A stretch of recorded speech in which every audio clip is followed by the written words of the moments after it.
续来看这位劳动部前部长柯明春洪指控，2年前动用到就业安定基金365万来举办着演唱会，家己阁就台唱半点钟。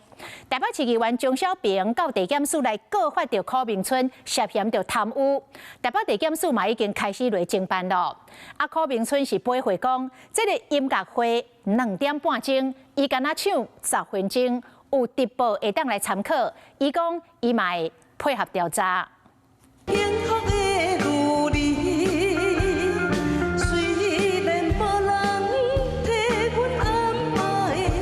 前劳动部长柯明春穿小礼服伫台顶唱甲真有感情，不过这款的演唱会被台北地检署列为贪污罪他治案的被告。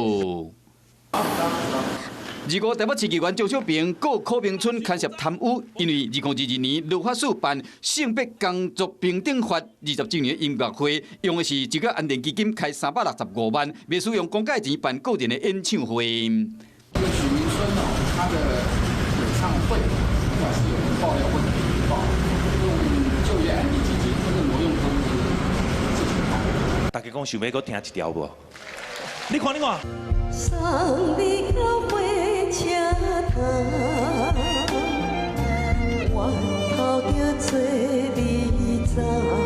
应大咖热情观众要求，柯明春连续唱3首歌，互5届职员讲唱超过半点钟。有网友讲，确实唱3首，加起来才8分外钟尔。而且为音乐会1点钟49分上台，2点钟28分结束，38分钟证明宣导时间占上济。不过部分的网友无认同。劳动部在这边让我公器私用一下，我来唱歌，甲部长来合唱。我的心里只有你没有他。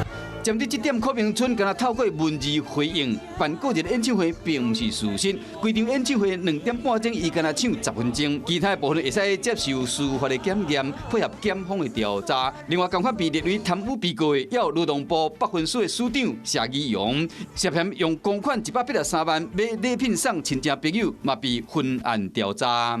Hello， 我是蒋欣梅。想要抢先掌握最及时的新闻资讯吗？赶快订阅、按赞、开启小铃铛，锁定华视新闻 YouTube 频道。